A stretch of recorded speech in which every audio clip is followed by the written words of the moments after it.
China's plan for digital yuan imperils Bitcoin's biggest market. It sounds like China is certainly going forward with their plan for the digital yuan, and this could not only impact Bitcoin, but other members of the international community. How will China's digital yuan create pressure on the United States to make their own digital cryptocurrency? Martine Wismayer, will China be successful? And will China pressure the US and the rest of the world to go digital? Yeah, I'm not a big fan of these digital central bank digital currencies. It feels like a bit dystopian currency where governments can at will block your transactions. They can see every transaction you make. This is definitely not what Bitcoin is about. And I think after a few years, yeah, we'll find out that the people will find out that they really don't want that. If from a business perspective, General Bytes can add these digital currencies, but to be honest, I think people should just be very careful with these digital central bank currencies and stick to Bitcoin instead, because it's dystopian and unwanted. Ben Ark. Yeah, I mean, I've said it before. I do think that more and more countries are going to have their own fiat currency, which is, quote unquote cryptocurrency. I'm not really interested in them having their own blockchains or whatever else. It's kind of silly. But as a side chain on Bitcoin, some federated fiat side chain on Bitcoin, that to me makes sense, and it could be a more honest, kind of more democratic, more decentralized fiat, so it'd be a better fiat than what we have. So money gets better, and then people always have the option to opt out into the free and open source money, which Bitcoin is. So yeah, it's a natural progression. It's just a shame they still haven't figured out that these things should be built on top of Bitcoin as opposed to trying to build their own, distro brand currency crap coin. Dan Eve, the crypto raptor. Well, as you hear about a new cryptocurrency, my thoughts are, is there going to be a pre-mine? Will they be doing some sort of testnet or airdrop or something? Will it be listed on Binance straight away? I mean, all these questions come to mind. But no, in all seriousness, it seems like the natural evolution of money, doesn't it? It's slowly being digested by institutions that are kind of coming out of the Bitcoin closet. They're putting their balance sheets where their mouths are. And I think we'll probably see a bit of a cascade after, if China are the first to release it, a bit of a cascade after that. Whether it will be a one-to-one swap and how the mechanics will work will be an interesting thing. But yeah, I don't know. I think I kind of see it as a positive in a way for Bitcoin, because of the fact that when it kind of gives legitimacy to a digital currency. And if people were already skeptical and they were like, oh, Bitcoin's bad or whatever, now they're kind of thinking, well, okay, so if central banks are doing them, then these digital currencies can't be that bad.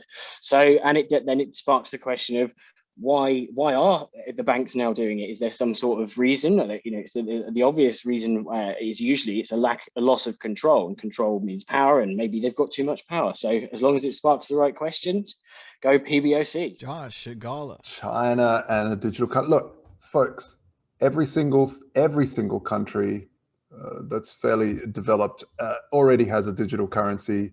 They're already digital. They don't print money out of thin air. They type it out of thin air. And a blockchain, a decentralized currency, needs to be immutable. So it needs to be on a chain. It needs to be going where it needs to go. It needs to be unstoppable. It needs to be fungible. And states don't want that. They want more control.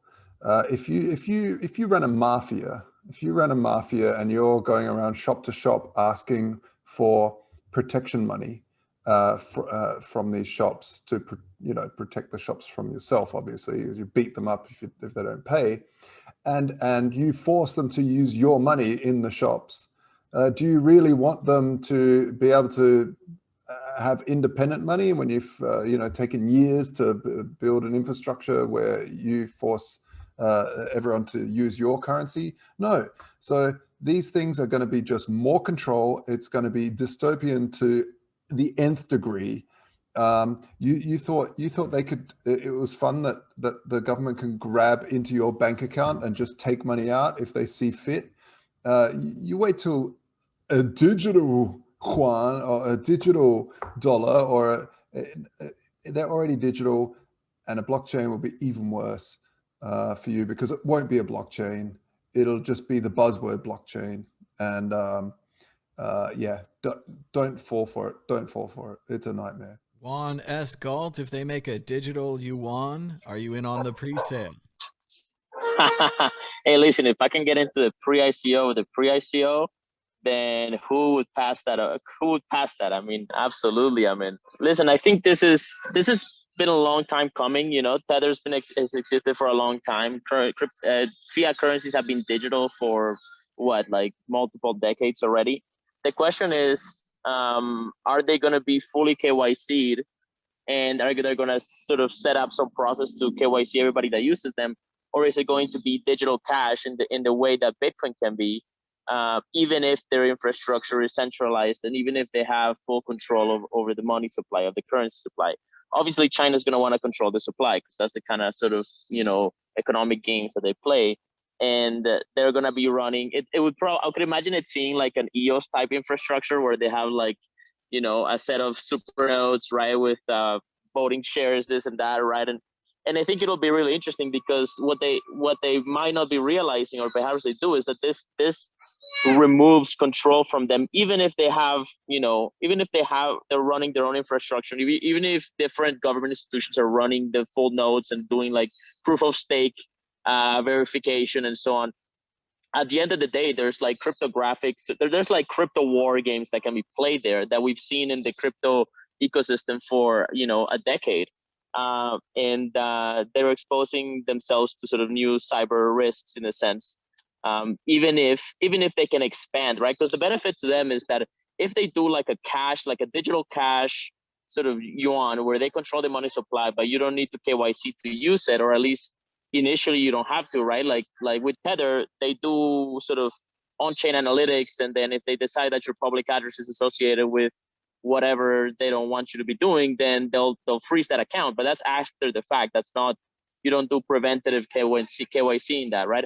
And so with this kind of like digital cash system, they can spread beyond the borders of their own jurisdiction. They can certainly now start serving Venezuelans and Brazilians and Russians, right? And so that the borderlessness of Bitcoin becomes sort of they take that quality and add that quality to their fiat currency, and sort of borders become even further diluted. And that's, I think, the game they want to play. However, even with all of that, at the end of the day, who has confidence in China's sort of monetary policy, right? Like, I don't want to hold yuan. Why would I want to do that, right? And some people might, right? And they might for a while, but at the end of the day, you're trusting a communist authoritarian system, right? With your money. So fundamentally, they cannot compete with Bitcoin's trustlessness and its you know, set in stone monetary policy. But still, you gotta love the name, the digital yuan, right? It's like right there. The digital yuan. Digital yuan.